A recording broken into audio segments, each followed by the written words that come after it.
Few cars in American automotive history have faced as much criticism as the Ford Pinto. Introduced in 1970, the Pinto was Ford's answer to the growing demand for subcompact economy cars, offering an affordable and basic mode of transportation with a starting price of just $1,900. It wasn't particularly stylish, nor was it built for speed, but that didn't stop Jack Stratton from seeing hidden potential in this underwhelming compact. He recognized that while the Pinto would never be a muscle car powerhouse, it could be something far more interesting. His vision led him down a path of performance innovation, resulting in a Pinto that wasn't just significantly faster than the factory version, but one that could take on and even outperform the Datsun 240Z and Porsche 914. Yet so few of these cars were ever produced that most people have never heard of them. Gentlemen, meet the Ford Pinto Pangra, a visionary behind the wheel. Jack Stratton wasn't your average car dealer. As the general sales manager at Huntington Ford in California, he wasn't just focused on selling cars. He was an innovator, a problem solver, and a true performance enthusiast.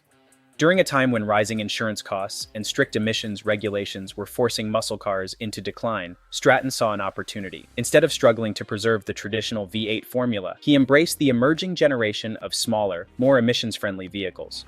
And being in a Ford dealership, the recently launched Pinto became his perfect canvas. Most people viewed the Pinto as nothing more than an uninspired commuter car, built for affordability and efficiency. But its lightweight design gave it an unexpected advantage. Weighing just 2,000 pounds, it was remarkably light for an American car, hundreds of pounds lighter than the Chevy Vega, in fact. With a short, 94-inch wheelbase, the Pinto was even more compact than a Ford Maverick. While the stock model wasn't known for performance, Stratton saw that with the right upgrades, this car had serious potential. His goal wasn't just to make the Pinto competitive among American compacts, he wanted it to challenge and even surpass its foreign rivals. A necessary makeover. Let's be honest, trying to sell a high-performance car with Pinto's original design would have been nearly impossible. If it was going to compete with true sports cars and earn any credibility, it needed more than just a light frame and good intentions. The first step was transforming its uninspired exterior. Stratton enlisted fiberglass specialist Bob Crow to create an entirely new front-end design, giving the Pinto a radical aesthetic overhaul. The plain factory front was discarded in favor of a sleek, aggressive shark nose look reminiscent of a C3 Corvette. The transformation didn't stop there. The fiberglass kit introduced pop-up headlights controlled by a manual lever, streamlined fenders, and a longer, more angular profile. The overall length of the car increased by a full 10 inches. With these changes, the Pinto no longer looked like a simple economy car. It looked striking, especially when the bumpers were removed. And, to be honest, the Pangra's redesign actually made it a pretty good-looking car. The rear, along with the doors and quarter panels, remained largely untouched, but its newfound visual presence gave it an edge that the stock Pinto lacked. Performance upgrades that mattered. Of course, looks alone wouldn't make the Pinto a serious contender. It needed to back up its aggressive styling with real performance. That meant completely reworking the suspension. The stock economy car setup simply wouldn't cut it. To bring the Pangra's handling up to par, Stratton collaborated with Coney to develop a specialized suspension package. The upgrades included custom-tuned shocks, a 2-inch ride height reduction, 7-inch wide magnesium wheels, and revised suspension geometry. These modifications turned the Pinto into a sharp, agile performer capable of slicing through corners with precision. A period brochure from Huntington Ford even boasted that the Pangra could achieve 0.874 Gs on a skid pad before losing traction. For comparison, the Porsche 914 and Datsun 240Z only managed around 0.73 Gs. Like it or not, the data made one thing clear: the Pangra's handling was no joke. Turbocharging the Pinto. With the chassis improvements in place, the final step was giving the Pinto some serious power. The stock 2.0-liter inline-4 engine was never meant to be a performance powerhouse. In factory form, it barely produced 90 horsepower, even on a good day. But Stratton didn't want to take the common route of stuffing a heavy V8 under the hood. That would have thrown off the Pinto's balance and hurt its cornering ability. Instead, he turned to forced induction. The solution? A turbocharger. Stratton partnered with legendary tuner A.K. Miller, a pioneer of turbocharger innovations in the 1970s. Together, they fitted Pinto's 2.0-liter SOHC 4-cylinder with an AI research turbocharger paired with a 2-barrel carburetor. This upgrade nearly doubled the engine's output, pushing it from 90 horsepower to an impressive 175 horsepower.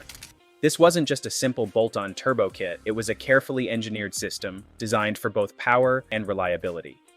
Running at around 10 PS1 of boost, the setup worked seamlessly thanks to a reduced 7:1 compression ratio. A water injection system was also included, helping to manage cylinder pressure and maintain engine durability. Incredibly, the Pangra even remained EPA compliant, something that turbocharged competitors like the Yenko Turbo Vega struggled to achieve. With all these enhancements, the Pangra was capable of sprinting from 0 to 60 miles per hour in just 7.5 seconds and completing the quarter mile in the low 15s, making it quicker than both the 240Z and the Porsche 914. The rare and exclusive Pangra. The Pinto Pangra was available from 1972 to 1973, sold exclusively through Huntington Ford with an unusual purchasing process. Buyers had two options. They could purchase a fully assembled Pangra straight from the dealership, equipped with all the performance upgrades, Recaro seats, and a custom dashboard for around $5,000. Alternatively, customers could opt for a DIY approach, purchasing individual kits to build their own Pangra at home. 3 kit levels were available. Level 1, a $600 fiberglass front fascia kit, which could be installed on any Pinto. Level 2, a suspension package for just under $1,000, featuring lowering springs, Koni shocks, and sway bars.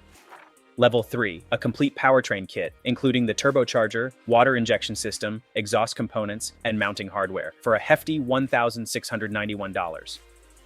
However, one thing remained exclusive to dealership-built Pangras: the custom dashboard. No matter how many kits you installed, you couldn't fully replicate the official dealer version.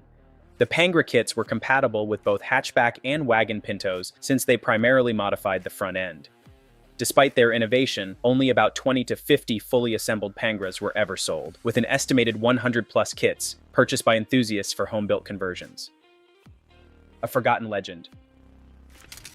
Today, the Pangra is an incredibly rare find. Only a handful remain, including both kit-built and factory models. If you ever come across a strangely modified Pinto at a car show, take a closer look. You might just be staring at one of the most unexpected performance cars of its time, an enthusiast dream. For collectors and vintage car enthusiasts, the Pangra represents a unique chapter in automotive history, one where creativity and performance merged in an unexpected package. Despite its Pinto origins, the Pangra defied expectations, proving that even economy cars had the potential for greatness when given the right engineering. Whether preserved in pristine condition or awaiting restoration, every surviving Pangra carries the legacy of innovation and passion from a bygone era. And if you enjoyed this video, don't forget to hit that like button, subscribe for more automotive content, and turn on notifications so you never miss an update. Thanks for watching, and we'll see you in the next one.